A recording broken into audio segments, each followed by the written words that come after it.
Welcome back to Anime Recap, anime fans. Today we're recapping the anime Farming Life in Another World.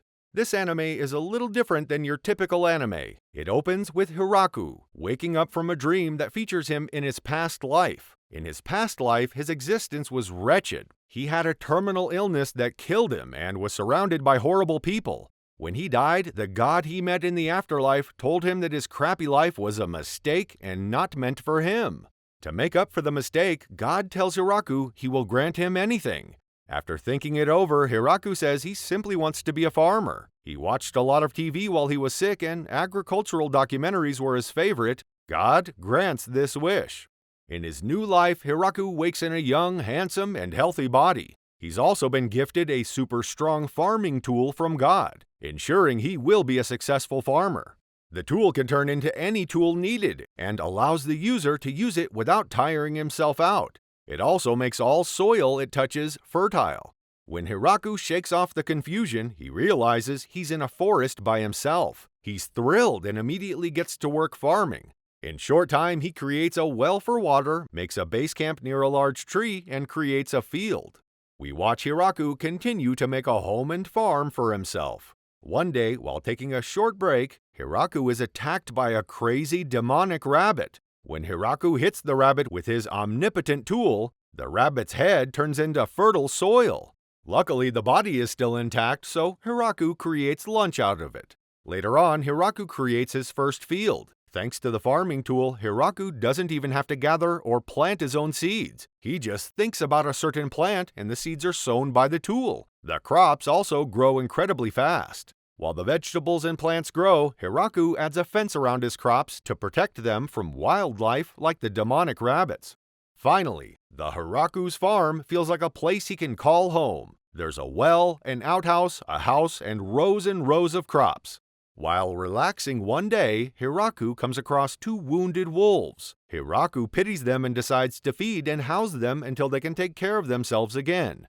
Then Hiraku realizes one of the wolves is pregnant and will be giving birth soon. Hiraku gives the wolves space, letting them use his home and making them a fire so they are comfortable.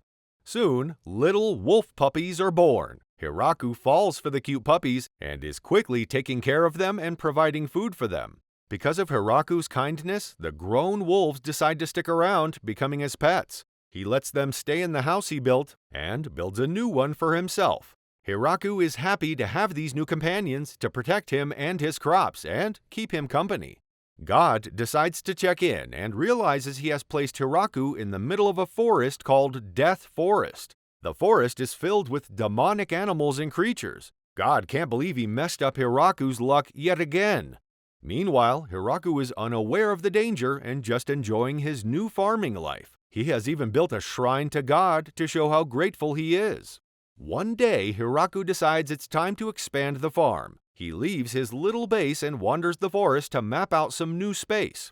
Hiraku finds a river and sends that river's water to his farm. He also expands his area and begins planting fruit trees and flower fields in addition to the vegetable crops. Time moves fast for the hard-working farmer, and soon enough, winter is approaching. Hiraku has to figure out how to stay warm throughout the cold months. Just then, a fluffy spider approaches and reveals it is friends with the wolves. The spider also reveals that it can create silk and can also craft high-quality garments from animal skins. The spider places a fluffy, warm coat on Hiraku's back. The spider promises to make any clothes Hiraku needs, and all it wants in return is to use the large tree in Hiraku's base. So, the spider joins the farm. With the clothes from the spider, the warm fires, and the baskets and baskets of vegetables, Hiraku is ready to spend his first winter on the farm. But soon enough, he grows lonely and wishes for someone to talk to aside from the wolves and spider. Time passes, and Hiraku watches the wolf puppies grow up and create their own families. Even the spider has baby spiders too.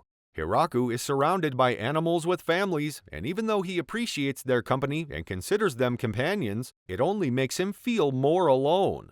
One day, the spider alerts Hiraku to an intruder on his farmland. He finds a girl hiding under a tree, looking wounded and wearing scraps of fabric. Hiraku approaches her to help, but she jumps up and sinks her teeth into his neck, sucking his blood. After she sucks his blood, the young, sickly-looking girl grows before Hiraku's eyes, turning into a beautiful, healthy young woman. As she starts to explain that she's a vampire, Hiraku's wolves attack her for biting their companion. Humbled by the wolf attack, the girl explains to Hiraku that she's a vampire and needs blood to restore her health. She didn't mean to hurt him. Hiraku says he didn't mind her sucking his neck. Hiraku lets her suck his blood again and even brings her to the farm. She's impressed with Hiraku's farm and can't believe one guy was able to create such a place. The vampire, named Rue, has never even seen an actual vegetable and can't contain her excitement. Rue reveals that she's a researcher but was hiding in the forest because some nobles tried to steal one of her very successful formulas. She reveals that there have been rumors about Hiraku's incredible garden. While they talk, Hiraku gets on his knees to beg Rue to stay with him, believing he has finally found the companion he's been searching for. Rue misunderstands and thinks Hiraku is proposing to her, and she says it seems like things are moving too fast. Hiraku and Rue blush over the confusion, but Rue eventually agrees to living with Hiraku after he convinces her. After all, Hiraku's blood is the best blood she's ever tasted. So, the vampire Rue becomes Hiraku's first real companion on the farm. But Hiraku's farm is only going to grow, and eventually he'll have an entire group of companions and helpers. If you want to see the rest of this anime recapped and watch Hiraku's harem grow, be sure to like this video and let us know in the comments below.